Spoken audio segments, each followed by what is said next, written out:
Hello, everyone. Welcome to the NFL Week 9 episode of the Bacon Bets podcast. The road to 272 marches on. Profitable Week 8. Only second profitable week of the entire season, but it is profitable. Now I'm recording this before Monday Night Football.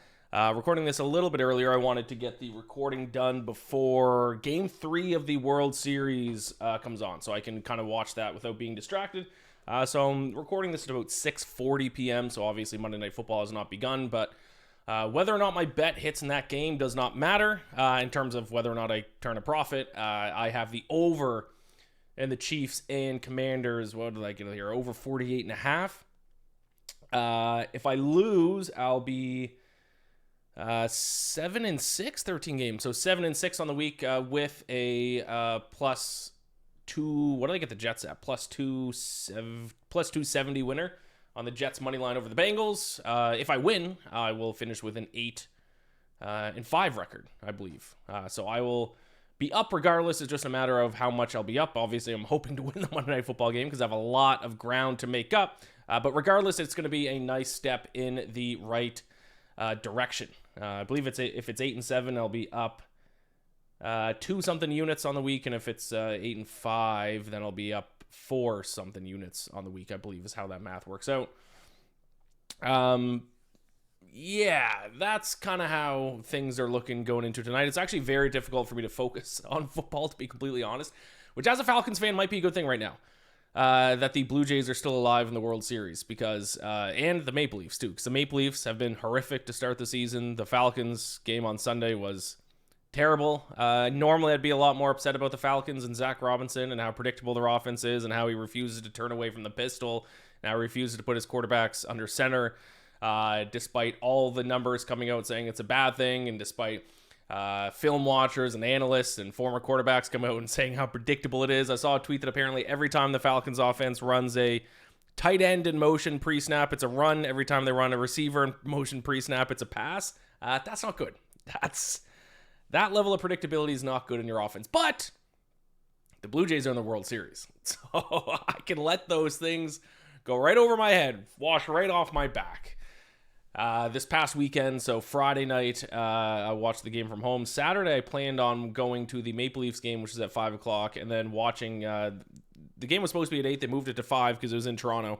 And they let fans stay behind to watch it on the Jumbotron there. That was my plan. But my friend, who I was going to the Maple Leafs game with, won tickets to the World Series game through his work. So he took me to the actual World Series game. It was nuts. Unfortunately, the Jays lost that game from a just all-class pitching performance from Yoshinobu Yamamoto. But still, to be able to see a World Series game in person was unbelievable. Obviously, I was at ALCS Game 7, as I talked about last week. But ticket prices, like ALCS Game 7, were kind of at the upper limit of how much I'm willing to spend on a ticket. World Series tickets, like 4 times as expensive as ALCS Game 7. I figured that would be a little bit more expensive, but it's like, to get in the door, you're paying minimum, cheapest ticket, single ticket, right before game starts, you'll get one for $1,000. And I just can't be dropping $1,000 on a sporting event. So I got to go for free. So that was electric. Jays lost that game, but that's okay. You know, if you told me heading into the World Series we'd be 1-1 going to Los Angeles, I would have taken that. Now, I thought, based on the pitching matchups, we were going to lose Game 1, win Game 2. Obviously, the flip of that happened, but now the team goes to LA, 3 straight games in Los Angeles. You just got to win 1 of the next 3 to at least force a Game 6 back in Toronto. So, don't have a ton of hopes for tonight with Max Scherzer on the mound. Kind of how I'm looking at it is probably lose tonight with Scherzer on the mound, and then maybe we got a good chance to win tomorrow with Bieber taking on Ohtani. But yeah, I mean, if anything that I've predicted so far this series comes true, it could be the opposite. Maybe we win tonight and lose tomorrow. Maybe we win. Maybe it doesn't even come to Toronto, back to Toronto, because we win 3 straight. Who knows? Possibilities are endless. And by endless, it's not endless. There's 8 different possibilities in terms of who wins what game. But yeah, so I got my picks locked in for week 9 of the NFL season, but it's weird because the first few weeks of the NFL season, it felt like NFL season to me. And then once the Jays got to the playoffs and it looked like we had a legitimate chance to win the World Series, football's kind of second on my list of things that I care about right now. But yeah, I have my picks locked in. Let's hope the over hits tonight. It's a profitable week regardless. Yeah, I don't really think I have anything else to go over. Is an electric, to tell a young Iain that on this past Saturday that there's going to be a day I'd be back-to-back at a Leafs game and then a Jays World Series game would have been like, I wouldn't even thought it would be possible. So fun day, fun time, fun weeks, fun season. Let's keep the good vibes going. Let's see if we can have a back-to-back winning season, back-to-back winning week for the first time this season, I should say. So let's get into it. It's time for the NFL Week 9 episode of the Bacon Bets podcast. The road to 272 bets marches on. All right, let's get into my plays for Week 9, starting with Thursday Night Football. I can't bet on the Ravens right now. I got a little bit lucky this past week. Also, by the way, if this Monday Night Football game works out in my favor, I think it'll be my most profitable week this week and probably the worst week I've had for closing line value because, of course, in all the weeks that I've had great closing line value have been bad weeks for me because, of course, that's the way things go. I took the Ravens last week. They laid the points to the Ravens against the Bears, and then Lamar Jackson was out, so I still had the Ravens at -6.5, and they closed, 2.5, 3.5? They closed out against the Bears and then still covered the original number anyways. Usually I'd be on the opposite side of that. My point in saying this is that I can't really trust laying the points on the Ravens again because I don't really know what's going on with Lamar Jackson in that whole situation. Is he going to play this week? Now, some people are speculating they sat him out because they knew that they were on a short week, so they figured he'd come back for Thursday night. They didn't want to rush him back, and I don't know if he's going to be back for Thursday night, to be honest with you. Very weird situation. We haven't really gotten a lot of updates. We're told he practiced in full, and then we're told he's limited in practice, and then he's going to play, and then he doesn't play. The line right now with Ravens -7.5 indicates that Lamar is going to play. But last week, I took the 6.5, and then Lamar didn't play, and the line came down. The smart thing would have been, now it wouldn't have worked out, but the smart thing would have been to take the Bears, hope that Lamar doesn't play, and then you have a great line. That obviously wouldn't have worked out that way, but that's what I'm going to do this time. Because we're not 100% certain he's going to play, but the line is, so I'm going to take advantage of that. So give me the Dolphins +7.5 and -106, and even if he does play, I'm still not sold on this Ravens team. You look at that game against the Bears last week, same yards per play as the Bears, 6 yards per play, 6 yards per play. I know the Ravens defense is getting a little bit more healthy. Raekwon Smith was back in the lineup, which was big for them, but I just don't know yet how good this Ravens team is. And as the week went on, I started to regret laying the points with the Ravens last week, and it ended up working out. But now they're on a short week on the road against a Dolphins team who apparently still has fight left, smoking the Falcons last week. Now, maybe that was more of a case of the Falcons being really bad, or maybe the Dolphins have a little bit of fight. So, a weird match between two teams I still don't really know what to think of. With Lamar Jackson still not confirmed to play, I'll take the home team getting 7.5 points. Despite that win by the Ravens, I'm not ready to claim the Ravens are back just quite yet. I need to see Lamar healthy. I need to see them not only win a game big on the scoreboard, but win a game big in the box score too. Dominate a team from most metrics, and we still haven't seen that from the Ravens. So, listen, I make the Ravens favorites. I can't get to the 7.5 line though, especially with Lamar questionable. So I'll take the Dolphins +7.5 -106. Sunday's games. I got a little bit of flack from Bears fans this past week because I've not bet on the Bears at all. I think the only time I bet on the Bears maybe was week 1 this season.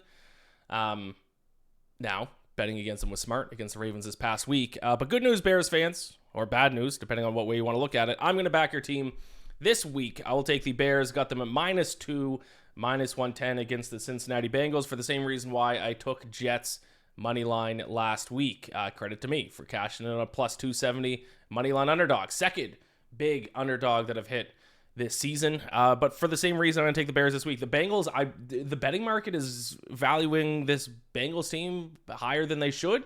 This is a Bengals team that's bottom 5 in almost every metric, 29th in DVOA, 31st in net yards per play. I don't know in what world they deserve to be a 6.5 point favorite against the Jets last week, and I don't know in what world they deserve to be only a 2-point underdog to the Bears. I have the Bears set as field goal favorites in this game. Bears 19th in DVOA. Still have, they're not a good team, not a great team. They still have plenty of areas to improve on, but they are a more complete team than what the Bengals are. The Bengals fans and bettors kind of got fooled by that one really good Joe Flacco performance a week and a half ago on Thursday Night Football. But let's not forget, Joe Flacco's 40 years old. His metrics are still bottom 5 amongst NFL starting quarterbacks. That was one really good start. Credit to him for that start, but do not expect that version of Joe Flacco every single week. So I will fade the Bengals for the second straight week. I will take the Bears -2 at -110. Now, I know I started the show by trashing the Falcons this past week. Kirk Cousins was bad. Everyone's blaming either Kirk Cousins or Zach Robinson, both for good reason. I'd say Zach Robinson for more. But I think really what hurt the Falcons last week was no Drake London. This receiving core is already banged up, and it's already not deep. They don't really have a number 2 guy.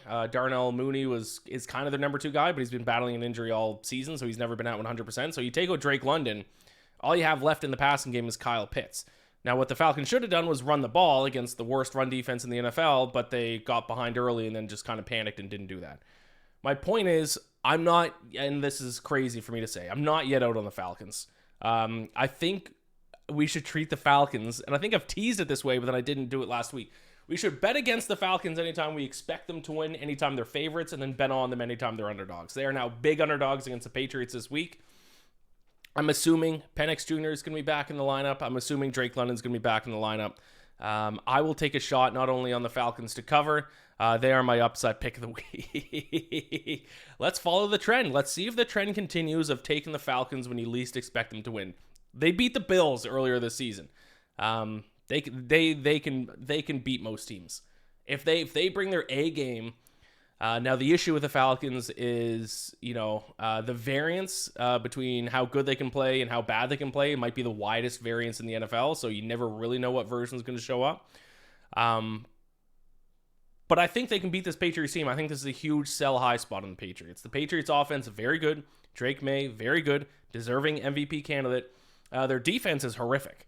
But they haven't been exploited in that area because of the opponents that they've had to face recently. Who they play? The Browns, the Titans the past 2 weeks, probably the worst 2 offenses in the NFL. The Saints the week before that. So the 3 straight weeks, probably the 3 worst offenses in the NFL. So maybe you want to bet the over instead. Try to take advantage of that if you don't trust the Falcons totally. But I think this is a comeback down to earth. I think this is a sell high spot on the Patriots. Just to kind of back that up with some metrics here. The Patriots defense 28th in the NFL in DVOA, 19th in opponent success rate. So I think they're going to get exposed here. I need the Falcons to be healthy. I need them to kind of come out firing a little bit. But I think they can do exactly that. So I'm going to take a shot. This is, like I've been saying, I'm getting back to my my bread and butter from previous seasons of taking shots at big underdogs. It worked on the Patriots against the Bills. It worked on the Jets against the Bengals yesterday. So let's try to take a shot on the Falcons. Plus 205 against the Patriots.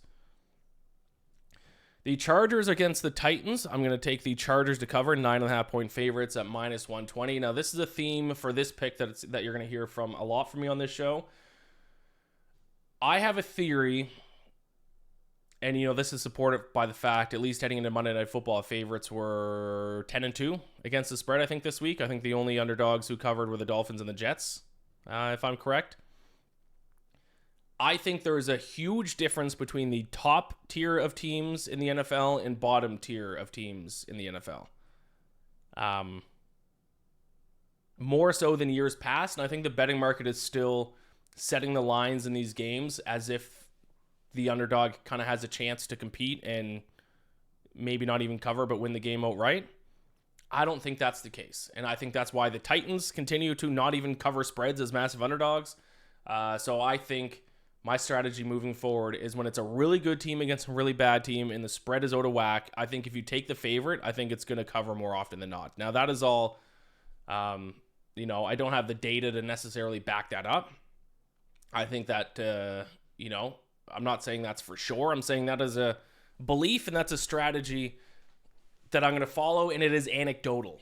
But I do think throughout the rest of the season, now I'm not saying if it's like a kind of bad team against a kind of good team. I mean, if it's like a bottom 3 team against taking a really good team, I think you lay the points. In this spot, it's the Chargers against the Titans. The Titans are the worst team in the NFL.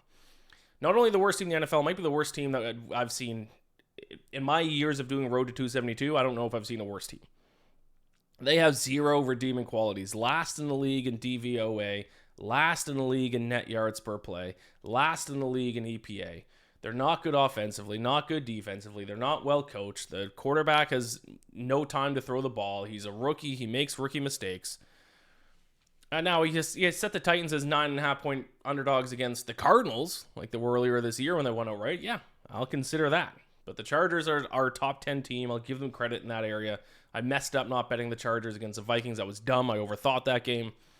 The Chargers are built to be able to cruise past this Titans team. So I will lay the points with the Chargers. And this is going to be a theme throughout the rest of the show. I'm going to take a lot of big favorites this week. Maybe it backfires. Maybe this is a big week for big underdogs. But from what I've seen so far this season and what the metrics are telling me, these bad teams are extra bad this season. So give me the Chargers minus 9.5, minus 120. Vikings and Lions, very similar spot. I think this Vikings team is very bad. I see that now Carson Wentz is out for the season, so I'm guessing J.J. McCarthy's back in the lineup.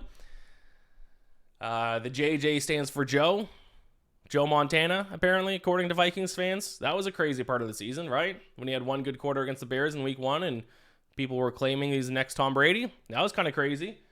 So he's back in the lineup against a very good Detroit Lions team. I still don't think people are giving the Lions credit enough for how good their defense is. First in defensive DVOA. So by DVOA, they're actually the best defense in the NFL. Fifth in offensive DVOA. Fifth in special teams DVOA. I kind of think the best two teams in the NFL right now might be the Lions and Packers, which is crazy. I think the best two teams might be in the same division. Who would I power rank my top 5 right now? In no particular order: Packers, Lions, Chiefs, Rams. I was wrong with the Rams when I called them frauds. Colts. Crazy. But that's who I think the top 5 teams in the NFL are right now. So the Vikings defense, by the way, a lot of people will be betting on the Vikings because of their defense. Their defense has fallen off. They're now outside the top 10 in defensive DVOA. They're 9th in opponent EPA per play. They couldn't really get the pressure that I was expecting them to be able to get against the Chargers last week. So that is their biggest strength, is their ability to pressure the quarterback. But now they have to go up against a very good offensive line in the Lions, and the Lions are at home. And Dan Campbell, I'm not a big trends guy, but Dan Campbell has historically been very, very good at covering his spreads coming off a bye week. So I will take the Lions as big favorites. I think they're going to cause J.J. McCarthy a ton of issues. I'll take Lions minus 8.5 and minus 110. Panthers and the Packers, same situation here, my friends. Big favorite, lopsided favorite. So I will take the Packers, minus 11, minus 110.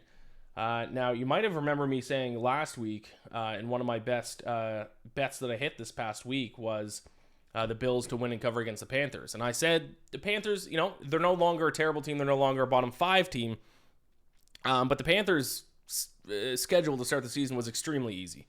The Bills were the first top 10 team they faced all season, and then the Bills just ran through them. Not only did they beat them, they went strength on strength.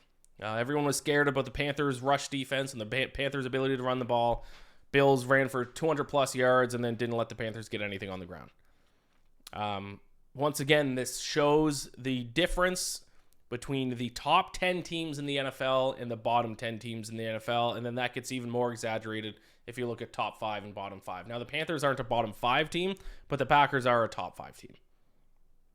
Packers first in the NFL in net yards per play, 6th in DVOA, 2nd in EPA. They're a top 5 team in the league. We saw them finally hit their stride in the second half against the Steelers on Sunday Night Football. Now, the first half version of the Packers is what I'm concerned about. But I think we've seen that version of the Packers too much this season. I think the good version is now going to start coming out. I think the Packers are going to start rolling here. So I will take the minus 11.5, minus 110 against the Panthers. The Panthers are moving in the right direction. Maybe if Bryce Young comes back this week, maybe that'll be different, but this Packers pass rush is going to eat him alive if he does. And then if they go Andy Dalton again, that's even worse. So I'll go Packers minus 11.5, minus 110. Colts and Steelers, I do have a handful of total bets this week, and this is one of them. I will say I've been singing the praises of the Indianapolis Colts so far this season because their metrics hold up with their record, which is not something you usually see from a team that comes out of nowhere. But, pause for a sip of coffee to build suspense, their defense has regressed lately.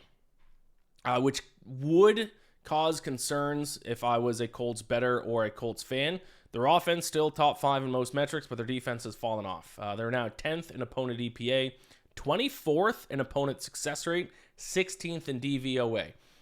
That tells me at some point this season, the Colts defense is going to cost them a win against in a game they should win. Is that this week against the Steelers? It might be. It might be. But I think the spread's set at the right number. -3, 3.5 in favor of the Colts. I can't get to the Colts at that number with their defense playing the way that it has been the past few weeks. I also can't really get to the Steelers at that number. They're like a above average team. What I'd prefer to do in this game is take the over. That way we're still betting on the Colts offense, but we're going to fade their regressing defense. And we're still going to bet on the Colts or the Steelers offense, which is better than you think. Top 10 in offensive DVOA and EPA per play. Aaron Rodgers has looked pretty good. It's actually been the Steelers defense, which has kind of let them down this season. So I'm going to bet on the two offenses. I'm going to go over 49.5, -105 against the Colts and Steelers. Like I said, keep an eye on this Colts defense. It was elite to start the season. They have fallen off the past few weeks, which gives me a little bit of concern about this Colts team. But I'll go over 49.5, -105 between the Colts and the Steelers. Another total bet coming up for the 49ers and the Giants. I'm going to go the opposite way this time. I'm going to take the under 48.5 between the 49ers and Giants. A little bit surprised that this total is this high based on the injuries for both teams' offenses. Now, I know the 49ers defense is very banged up, but the 49ers offense still banged up. Now, this is, once again, the issue with recording on Monday, is I don't know, is Brock Purdy going to be back this week? Is Mac Jones even going to be able to play if Brock Purdy doesn't? What receivers are going to come back for the 49ers this week? I don't really know. But, I mean, I can almost guarantee at least a couple of their starters are still going to be out. And then you look at the Giants side of things. They're now rolling with a skeleton offense. Malik Neighbors obviously still out. Cam Scadaboo out now. His ankle got twisted sideways. Not good. Gross to watch. So the Giants now don't really have anything to rely on. I do think we're going to see a little bit of regression from Jackson Dart. I mean, you can only expect the guy to do so much without a competent running back or a competent receiver outside of Wan'Dale Robinson is kind of the best offensive weapon on that Giants team right now. So with two banged up offenses, I get the defenses are hurt, and I get the Giants defense hasn't been that good this year, but 48.5? I just don't know if they have enough weapons on either side of the offense for either team to put up that many points. So I will go 49ers Giants under 48.5 at -105. Another total bet, 3 straight total bets this week. We are looking at the Broncos and Texans, and I think the only bet to place on this game is the under. We saw the Texans last week against the 49ers, a banged-up 49ers team. If you don't put pressure on the Texans, CJ Stroud can cook. But unfortunately for the Texans, they now have to face the best pass rush in the NFL.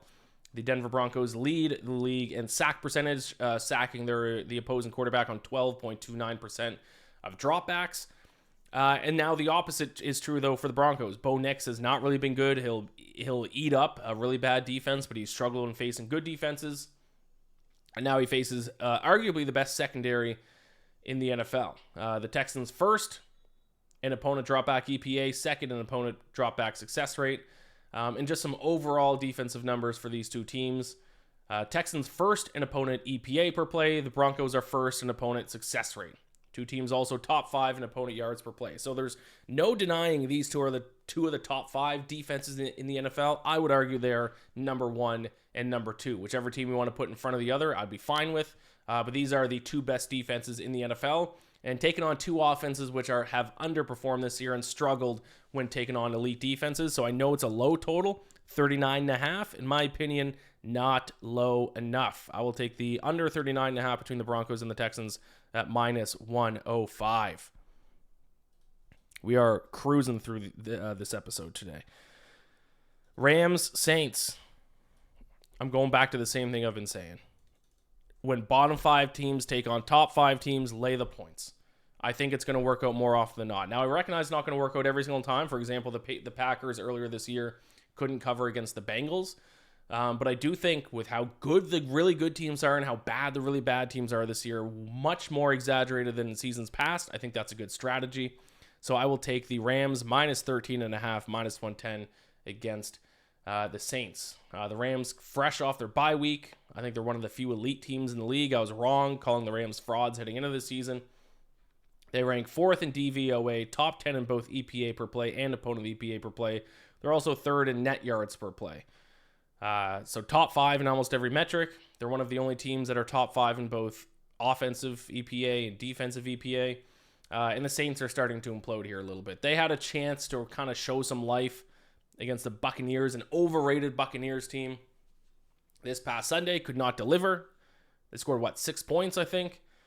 So they're bad. They're now in the bottom 10 in almost every metric, both offensively and defensively. I think Tyler Shuck. Are we going with Shuck? Is that his last name? I think it's Schaff. Just because I went to high school with a guy whose last name was Goff, and it's spelled the same except G instead of SH. So I think it's Schaff. But I've been hearing people pronounce it Shuck. Regardless, the Saints rookie quarterback, I think he's going to get the start this week. Is that confirmed? Let me see if I can confirm that. Is it going to matter? Probably not. If anything, it might be worse than Saints bench rattler for Shuck. But this is all considering changes. Yeah, all these articles are about how he replaced him in the middle of the game. I'm going to guess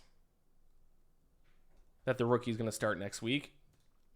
I don't think that's going to be any better. Spencer Rattler's numbers, when you adjust for, strength of competition and all that stuff, not terrible, not good, but certainly not the worst quarterback in the NFL. So I think this rookie quarterback is just going to get eaten alive, especially against the Rams defense. The Rams pass rush, this is going to be bad. So I will take the Rams to cruise to victory. They're also at home. This is a very tough spot for the Saints. I think the Rams cruise. Rams minus 13.5, minus 110 against the Saints. I have 2 upset picks this week. My next one is on Raiders plus 150 to beat the Jacksonville Jaguars. Jaguars are coming off their bye. Actually, both the teams are coming off their bye, but I'm very low on the Jaguars. I think the Jaguars eventually miss the playoffs. I think the Jaguars win maybe 1 or 2 games the rest of the season. That's how low I am on this team. Trevor Lawrence is a problem. He's not a good quarterback. You guys know my favorite quarterback stat, EPA plus CPOE. That is expected points added plus completion percentage over expected. Trevor Lawrence ranks 32nd among starting quarterbacks in EPA plus CPOE. The only quarterbacks who have been worse than Trevor Lawrence in that stat are Cam Ward and Dylan Gabriel. That's it. That's the list. Trevor Lawrence, Dylan Gabriel, Cam Ward, bottom 3 quarterbacks in the NFL in that stat. It is very difficult to continue to win games when your quarterback is a bottom 3 quarterback in the NFL. It's time to move on. Maybe Trevor Lawrence can figure things out in a different situation on a different team, but he is not the guy in Jacksonville. Most notably, he ranks below Geno Smith. And Geno Smith has been bad this season. So consider that before placing your bets for this week. Now, the Jaguars are 3-point favorites on the road in Las Vegas. I get the Raiders have been bad. I get the last time we saw the Raiders, they got shut out by the Chiefs. I get all that. I get the Jaguars' defense has been solid. So is the Raiders' defense, though, to be fair. You want to look at net yards per play. Jaguars 23rd, Raiders 22nd. I think these teams are actually a lot more comparable than you'd think. So with the Raiders being 3-point underdogs at home, I'll say keep your points. I think this should be close to a coin flip game. Give me the Raiders to win plus 150. This is how we win. We got to get aggressive in spots that I think the line's way off. And I think the line's way off in this one. You got to look past the record. You have to look past the record. And when you look past the record, there's not much to separate these two teams. There really, really isn't. I'll go Raiders plus 150. Chiefs against the Bills. Now, obviously, things can change because the Chiefs are still set to play tonight. So hopefully they don't get many injuries tonight because I am going to take the Chiefs -1. The Bills are going to beat up on really bad teams this season, but their defense has a lot of issues.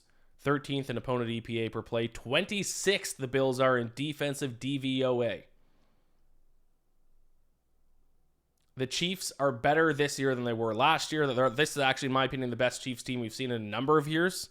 We should be very scared as collective Chiefs haters, but I got to bet like I see it. And this Chiefs team is just better than the Bills this year. Just as good, if not better, than the Bills offensively, but significantly better defensively. Now, we'll see how they look tonight. This line could shift. It might stay the same. Actually, I wouldn't even be surprised if it shifts since I bet this a couple hours ago. I bet at BetMGM. Let me see the latest line here. Because I bet you the sharps are going to be on the Chiefs. That's my prediction. I think the public's going to... I think, I know pro bettors don't like the whole public versus sharp narrative because there'll be sharps on both sides of this game. No, it's still at -1 at BetMGM.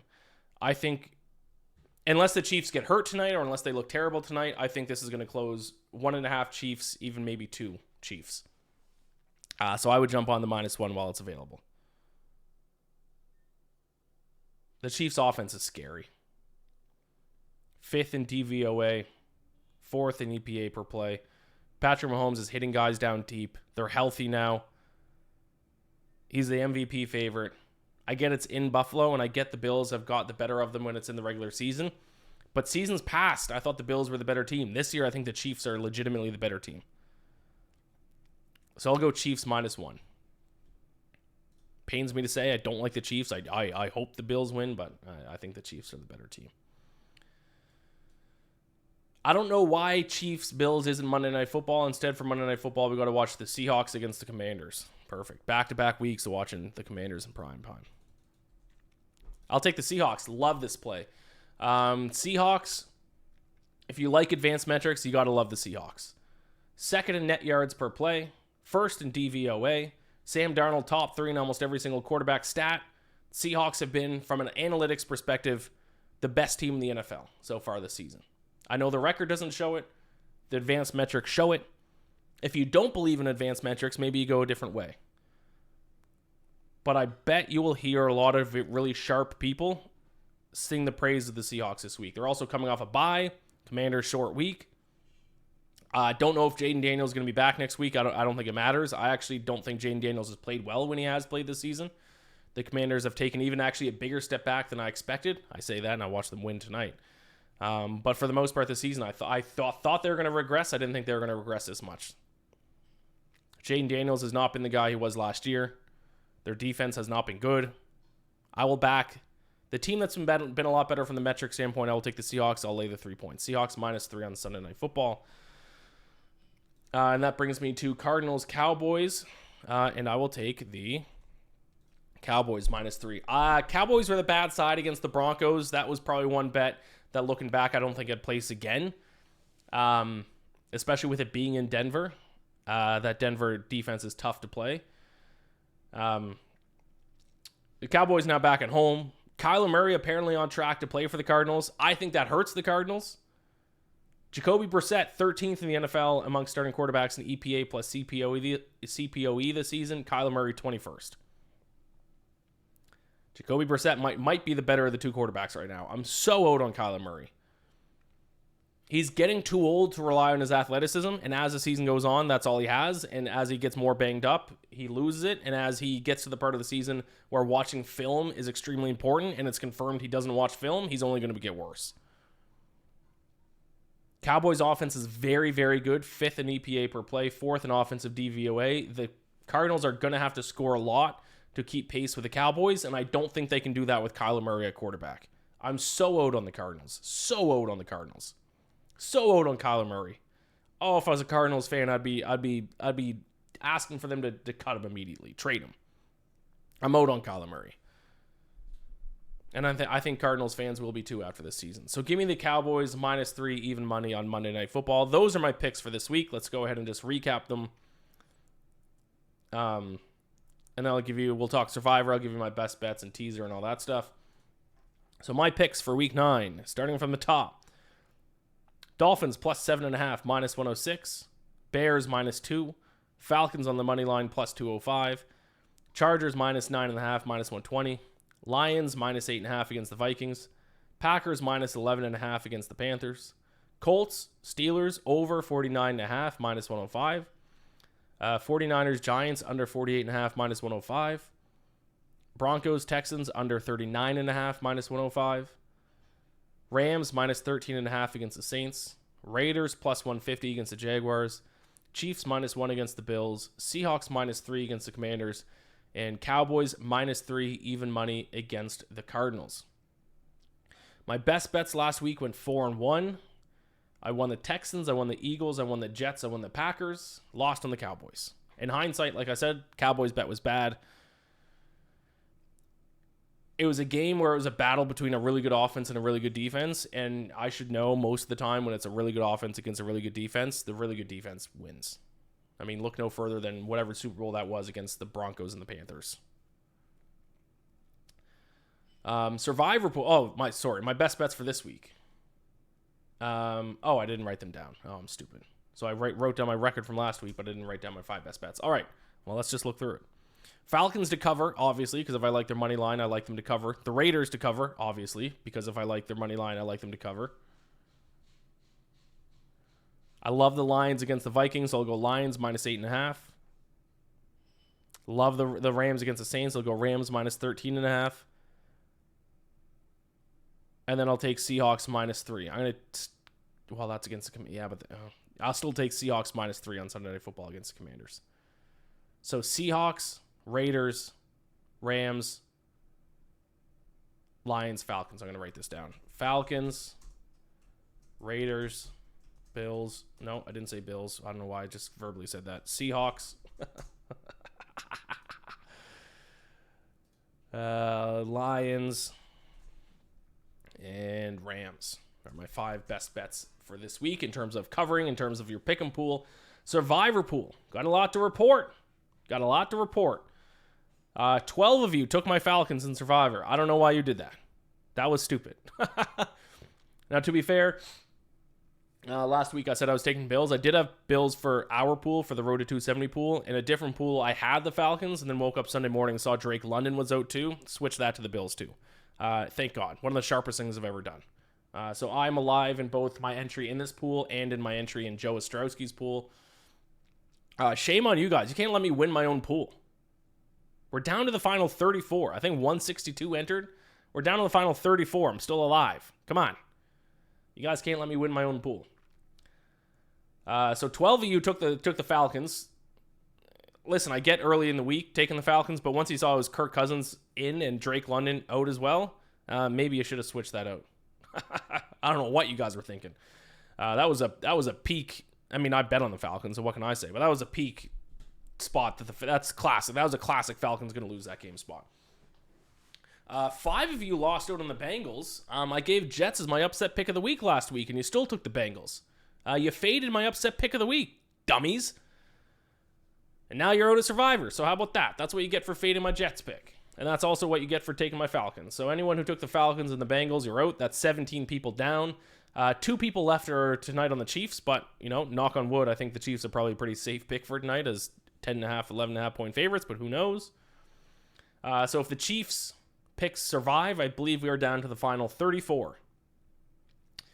This week for Survivor, very easy. If you're still alive this week in Survivor, this is basically a bye week for everyone. There's 3 double-digit favorites, so one of the 3 double-digit favorites you have to take. You're going to have one of the teams still available, I would assume. I'm going to go with Rams at home to the Saints. I've had this circled as my Rams week the entire season. I'm not going to switch off it. They're the biggest favorite. Probably going to be a pretty popular pick. I'm not going to overthink it. Not really many other chances to take the Rams, or at least chances as good to take the Rams. And here's my thing. I know some people are like, oh, I don't want to take the biggest favorite. What's the point in taking a really good team if you don't take them a week they're a big favorite? You know what I mean? Like, you can find 5-point favorites every week. Really good teams are only going to be huge favorites a couple times a season. When you're going to use them, you may as well use them one of those times. Especially in a season where double-digit favorites don't lose. The only other time you could take the Rams in week 13, they're at the Panthers. You could take them then. At the Cardinals, I guess, in week 14. At the Falcons, week 17, although you probably wouldn't take them that week. And then you don't want to wait till week 18 because the Rams are a team who might rest their starter. So really, it's either this is their only good, easy opponent they'll face at home the rest of the season. So I'm just going to take the Rams. They're probably going to be the most popular team this week because barely anyone has used them already this season. But that's fine. I think this is going to be an everyone wins week. And then next week, week 10, is going to be a tough one. I don't think we have odds for week 10 yet anywhere. But week 10 is... Because week 10, it's all bad teams against bad teams and good teams against good teams. I'm not going to give you my pick yet, but just like as a sneak preview. Broncos on Thursday night if you still have Broncos. I don't, though. Colts, Falcons, but it's in Germany. And then it's like, Giants, Bears, 2 bad teams. You could take the Bills if you haven't used them, but most people have. You could take the Ravens against the Vikings, maybe. But then Browns, Jets, Patriots, Buccaneers, Saints, Panthers, Jaguars, Texans, Cardinals, Seahawks. Maybe Seahawks if you have them. Rams, 49ers, Lions, Commanders. Yeah. I mean, there's certainly spots. But week 10 is going to be significantly difficult. This week is going to be a bye week for everyone. You either take the Rams at home to the Saints. You take the Chargers on the road to the Titans. Or you take, what's the other obvious one? The Packers at home to the Panthers. 3 double-digit favorites. Dealer's choice. If you want to get crazy, maybe the Lions against the Vikings, but I wouldn't. And yeah, let's just move on. Let's move on to week 10. This is going to be a season where there's going to be multiple winners of Survivor. So the prize pool is probably going to get split up, so try to be one of the last people alive in week 18. That's all I can say. I'd be shocked if we need some pretty significant upsets for us to get back down to just one single winner. But yes, I'm going with the Rams. That is locked in. I will not switch off that unless there's some weird Rams news. But I will take the Rams at home to the Saints. Teaser of the week. Last week 1. I teased the Bills down against the Panthers, Eagles down against the Giants. Didn't really need to tease either of those legs. They both came through anyways, but whatever. This week, I will tease the Texans up to plus 7.5. So from plus 1.5 up to plus 7.5 against the Broncos. I think it's going to be a low-scoring game, so I think if you can get a touchdown worth of points on the team, that's great. And I will tease down the Lions against the Vikings, minus 8.5 down to minus 2.5 against Vikings. So Texans, Lions, 2-leg, 6-point teaser. That is my teaser of the week. I've been very good with my teasers of the week this season. But those have been my picks, my Survivor, my teaser. That's it for the Week 9 episode of the Bacon Bets podcast. Best of luck with all your bets this week. Go Jays, go. I will know the result of the World Series by the next time I talk to you on this podcast. Let's hope next Monday night I'm in a good mood. Let's hope I'm still hungover from celebrating the World Series over the weekend. Let's hope. Pray for me. Cheer for me. Go Jays, go. We do not want to see the Dodgers win again. It's us against the world. The road to 272 bets marches on.